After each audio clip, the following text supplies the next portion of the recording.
Okay. So when we left off last time, fast forward, you were here, Victory Temple. Pastor Joseph brought you to Victory Temple, Virginia. Now we know one of the most profound things, other than becoming our pastor, that happened at Victory Temple is you met the love of your life. Please tell us a little bit about how you stumbled on our wonderful First Lady here at Victory Temple. Well, just as you said, aside Jesus Christ, I mean, the next best thing that happened to me is meeting my wife, Pastor Becky. So, as I said, God orchestrated me coming to Victory Temple. And as usual, I started serving. I said, I have more time. I don't have other activities. As I go to work, come to church. Go to work, come to church. Yeah, as a single person, that's the life that I have.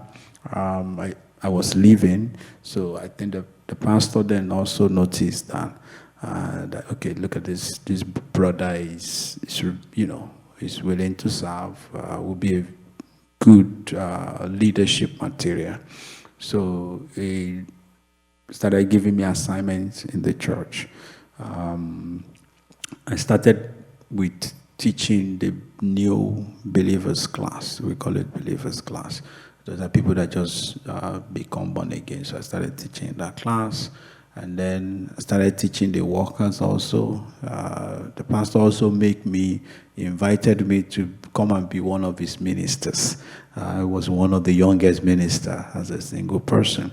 And so before I came to the U.S., when I was in Nigeria, this was when I was planning after my NYSC. I was like, okay, I'm going to America.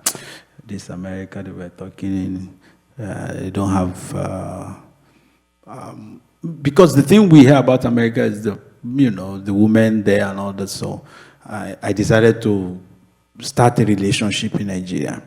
The relationship that I did not even know the answer until I got to America, because the sister that I talked to that time, let's start a relationship because we have been friends from college, did not answer me until I got to America. Right? So we started this long-distance relationship. So I was in that long-distance relationship while in Victory Temple also.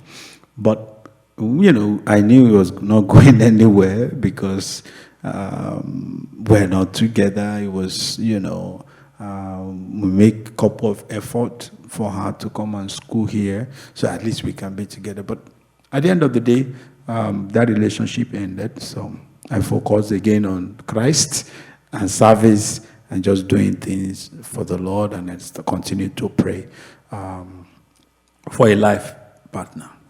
And so I think I've been in the church for about 2 years before Pastor Becky joined the church. She came, I believe, with her siblings, and then she had a surgery, and it happened that the pastor sent myself and Pastor Joseph to go visit her in the house. So we went to see her in the house, and it happened to be lots in here too, that she was living that time. So we came to see her. She came downstairs, and I looked at her. I was like, what is wrong with this lady? She has lost a lot of weight. She looked, it's like, please God, save her or heal her, just in my heart. So we prayed with her, and then I think about 2 or 3 weeks later, she was better. So she came back to church, and then she now decided that, okay, she was going to join the workers. And then You were her teacher. I trained her in the workers class. And then she joined the baptismal class. I trained her in a baptismal class also. And I baptized her also. I was the one that Pastor Adeyemi assigned to baptize that class. So I was the one that deepened the class. But So I've been noticing her. And one other thing that the pastor did that time was, it was a growing church, a small church. We just started a youth fellowship. He's just brought all the singles together. And then from there, everybody started seeing that, okay, this one is in a relationship, this one is not in a relationship, this one is a potential.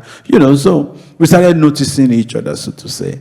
I was paying attention to her. I was praying in my heart. At the same time, too, looking at other potentials in the church, but I was praying. So one day, what sealed it for me is I asked her, I think after the service, we were just talking, and it was, oh, can I see your wallet? And she handed over the wallet to me, and right in front there, I opened the wallet, and I was going through it, taking out everything, taking her ID out, taking her cards out, asking her questions, and she did not say a word. She did not say a word. And that was it for me. It was like, this is my confirmation that I'm waiting for. This is a woman that is going to trust you completely with her life. And honestly, that was it for me, right? Because I see somebody that is open and will trust me to lead her, to love her.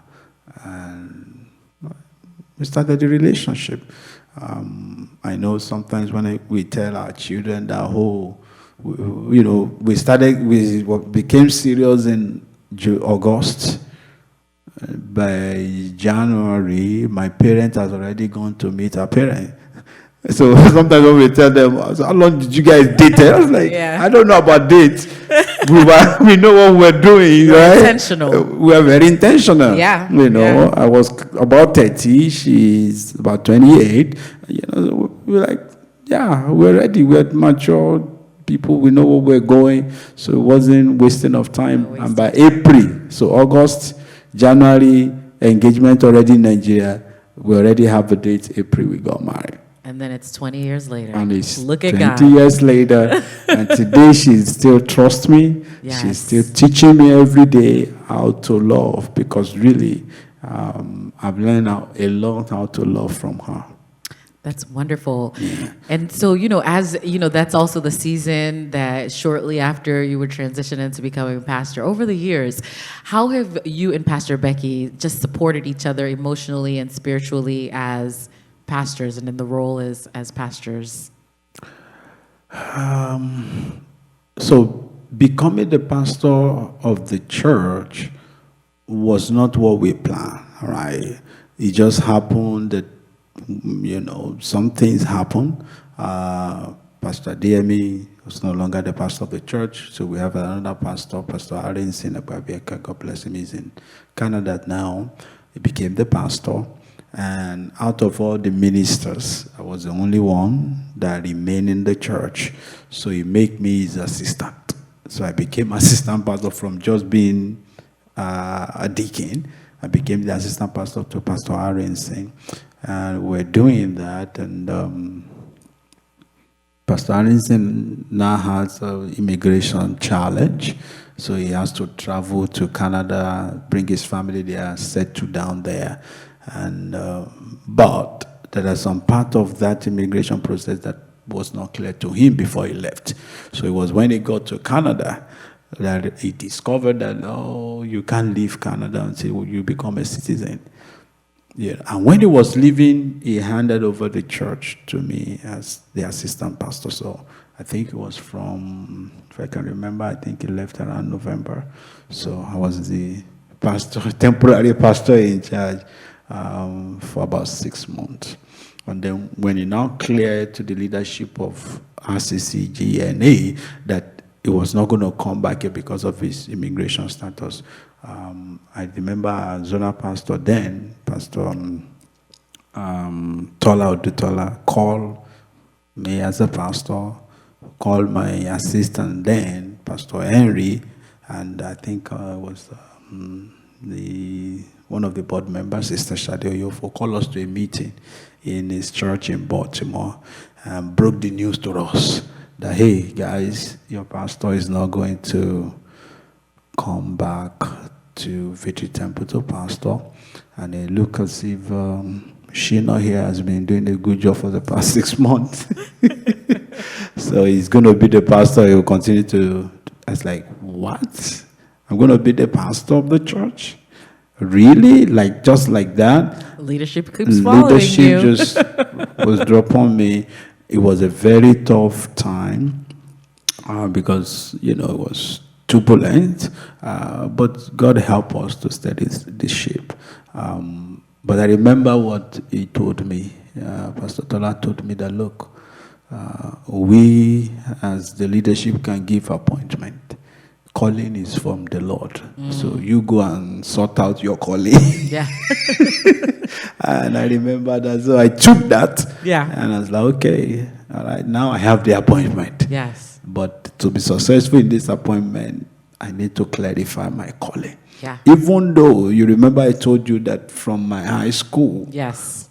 a man of God, we were praying together, a brother, senior brother, Yes. say he saw me carrying and tending sheep. Yes. So I began to pray.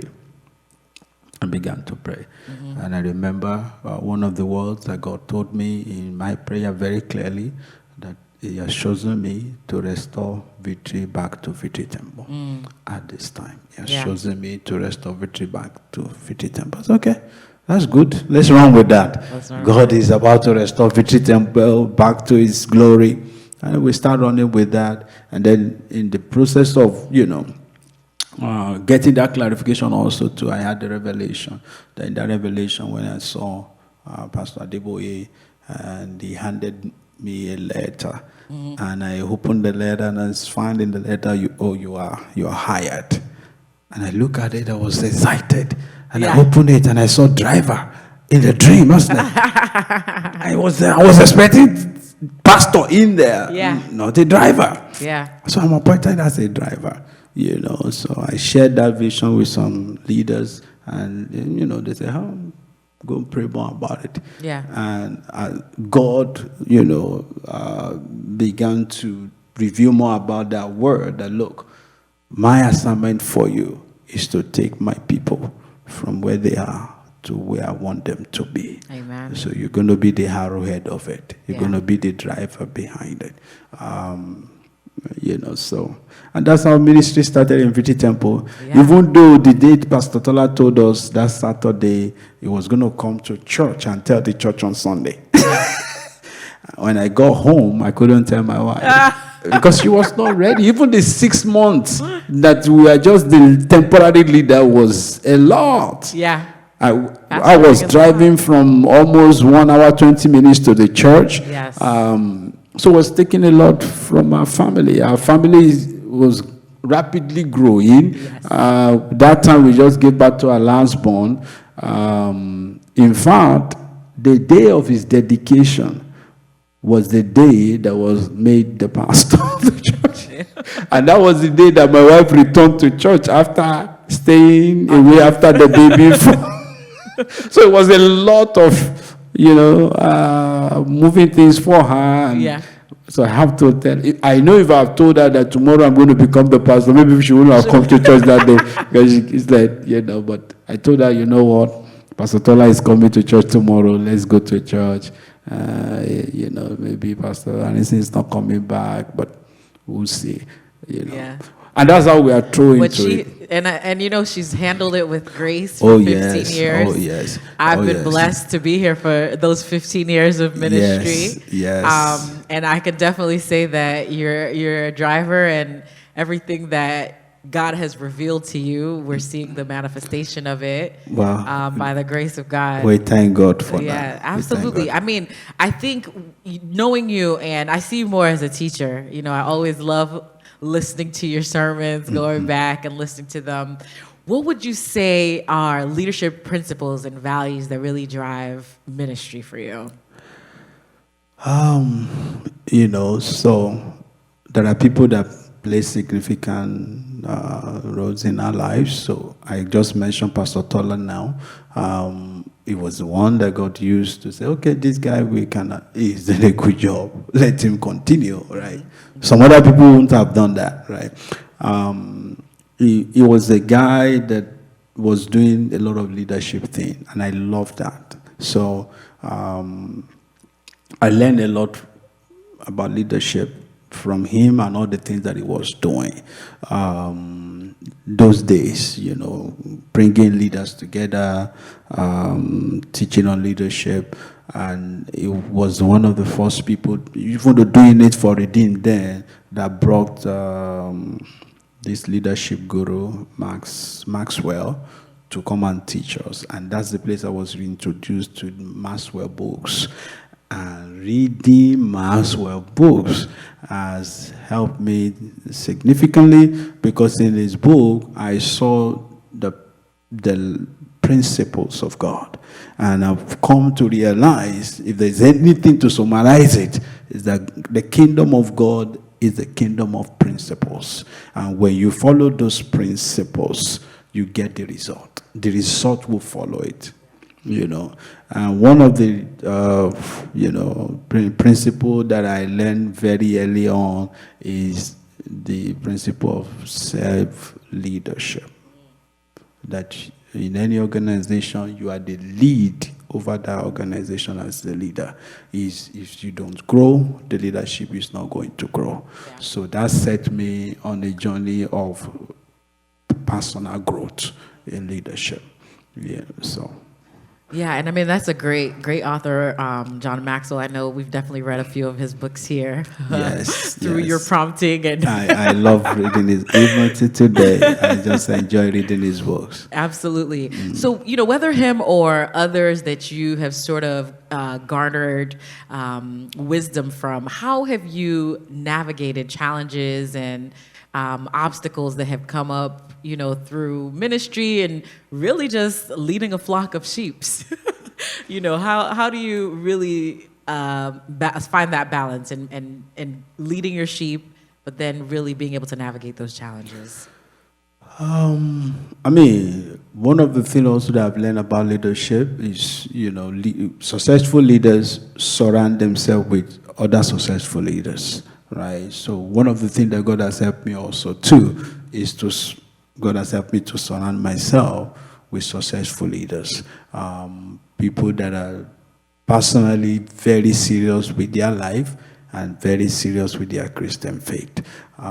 So I do just little work to encourage them because they are motivated themselves, right? So that has helped me tremendously. And just as I said, it's God. God just put these people around me. And I just, a little bit of work here and there, and God help us to accomplish things together. And one of the principles that I learned very early in ministry is the principle of speaking one voice as leadership. And that helps us. It helps us to steady the ship when we are going through the turbulence time of transition from one pastoral leadership to another pastoral leadership. That principle helps us. Even the things that we're able to accomplish, buying properties and moving into the property and doing some other stuff that we have done, that principle of making sure that your leadership, or they understand what you're doing and they are bought into it and everybody is speaking one voice, that has helped. That's one great leadership principle that I've learned. And it's a principle that you can use even in the home, you can use in the job, you can use, be transparent, be open, let the people that you're working together know where you're going. Absolutely, absolutely. That's so true. And, you just mentioned some of the transitions we've taken as a church. Obviously, your leadership started out with a little bit of turbulence. We were just moving into a new location then. That's true. From there, we purchased our own building, and we're here now. So in all the ebbs and flows of ministry, how do you as a pastor stay energized and refreshed? All right. So from studying leadership books, from studying personality, I discovered that I am more of introverted, right? Which before getting to learn more about it, I thought introverted means that somebody that doesn't like people, they just want to be on by themselves. But that's not what it means. Being introverted just means that you get your strength, your inspiration, your energy, your flow from by taking time to be by yourself. Right? So the moment I understand that, I always create time to be by myself. And that has helped me to keep my stamina, to keep my energy, to keep my focus, to keep my strength. And even, the family also help with that. My wife understand that look, this guy, he got to be by himself for a few hours, just leave him, he'll be fine, So understanding that has helped me to maintain my strength in ministry, maintain my flow in ministry. So I would say, look, it's important for people to understand who you are. This personality thing is important.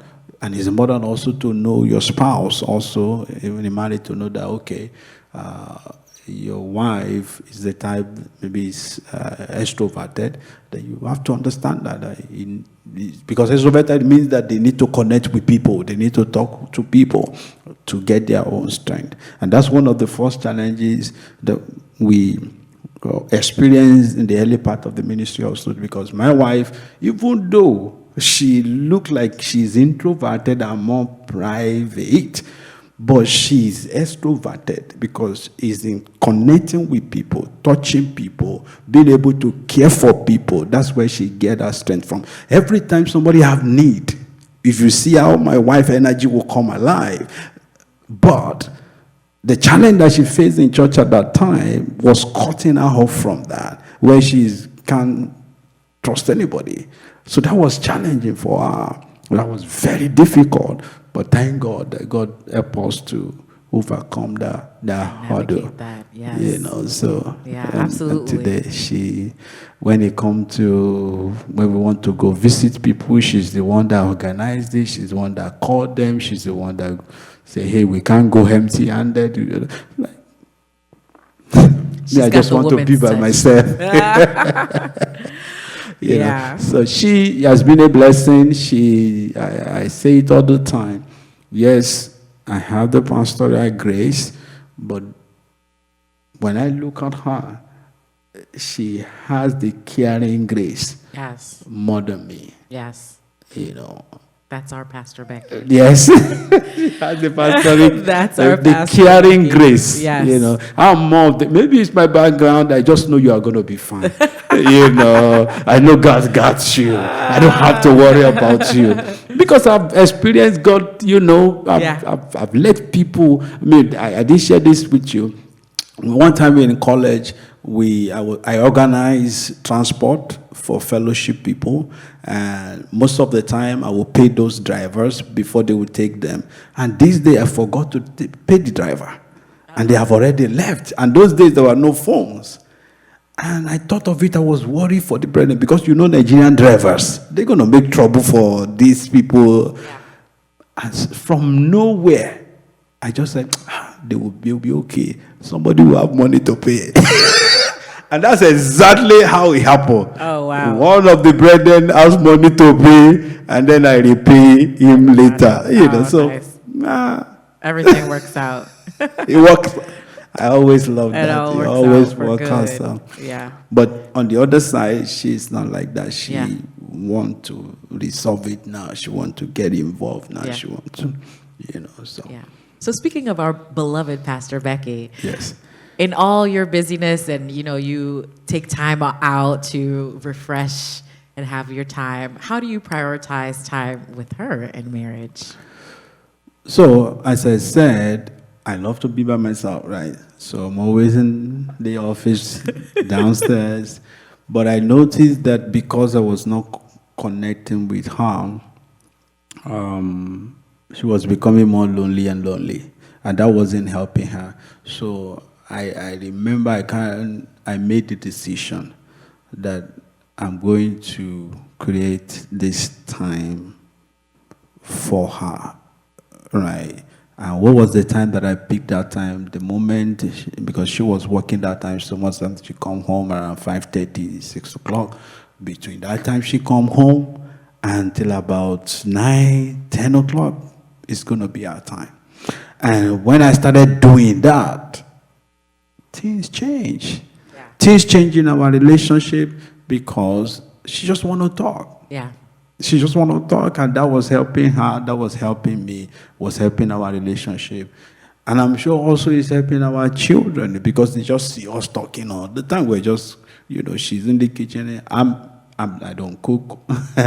It's not that I don't know how to cook, but thank God, God has blessed me with a wonderful cook as a wife. Yes. So I will just be around her. She will be doing the cooking. I will be having conversations. Sometimes I will be the taster. Yeah. And sometimes we'll talk about it. Yeah. Salt is too much. Oh, salt, add more salt. I mean, You're fun part. We just do it. Yes. So. Sous chef. Is that what they call it? Yes. Sous chef. Yes. So, Pastor, what advice would you give to couples in our church? Obviously, our church, we have a lot of young families, young couples. What advice would you give to them in balancing, marriage, family, and even ministry commitment? Honestly, I think one of the key things to start with is, number one, study the person you marry. Just study some things about them. Number one, know where they're coming from. Right? Because we say a lot of times that an apple does not fall too far from the tree. A lot of characters, a lot of habits that people show up, most of the time is coming from their background. And they have reason why they act one way or the other. So study to know where they are coming from. Because that will now help you to relate with them. It will help you to not some things that will make you angry or you begin to fight about, because you know where they are coming from, you won't have to fight about it. Right? And I can cite an example for you. I remember when I first got married, I grew up in Nigeria. By the time I was in Nigeria, there was no cell phone. But my wife grew up in Ghana. Before she left Ghana, even the market women were using cell phone. Right, so she was used to cell phone. She was used to talking a lot on phone. So when we got married and we put our phone bills together, those days it was pay by the minute, right? Pay per minute. And every month I see this bill rolling in. So we started arguing about it. You can't be talking anyhow. Why are you not talking at night? Just every time bill come. It's more than the regular. So we were fighting about it. We were fighting about it all the time. I increased it. She would still spend, she would still use. So until one day, just click in my head, you are coming from different place. She's used to phone all her life. Yeah. And all her siblings are here. They're talking all the time. Just go to unlimited, pay it, and your life will be solved. And that's why I moved to unlimited. Yeah. And that's not been a problem. Yeah. Even to today, that's what I did with my family plan too, unlimited, so that I don't like the surprise bills. Yeah, absolutely. And how do we balance having the children and the family there? You want to learn your spouse, so that helps in marriage. Mm-hmm. Then how do we now balance when we have the kids, and then we're still committed in church? I know it's a lot of moving.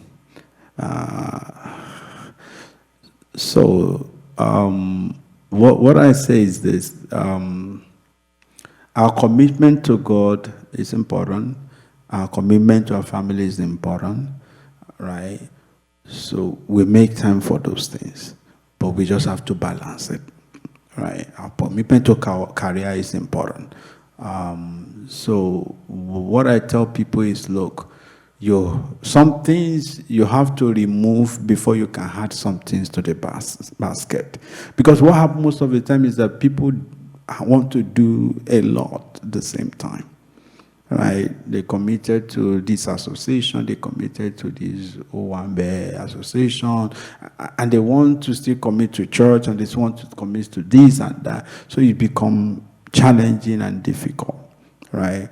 But with serving God, it will take sacrifice. With your family, it will take some personal sacrifice also. So if somebody is transitioning from being a single, where you have your time to yourself only and to yourself, but now you now have to share this time with others people. That means some me time will go, right? Maybe you are the type that you love to go to movie theater, and sometimes it take, I don't know, 3-4 hours movie theater. You can't go every day anymore, right? The moment you get married, because you now need that time for your family. And it's the same thing when children come, you have to take something off to put the children time into it. So it's all about constant shifting, balancing, and pivoting. rebalancing and rebalancing and rebalancing. That's Yes. good, Pastor. Yes. Thank you so much. And don't forget your priorities. Yes. So as you are rebalancing, okay, just like the analogy that you put the biggest pebbles into the bucket first. Yes. Before you start putting the little ones, before you start putting the sound. Yes, that's good. That's good. Yes. Put the biggest ones first, prioritizing. Prioritize it. Absolutely.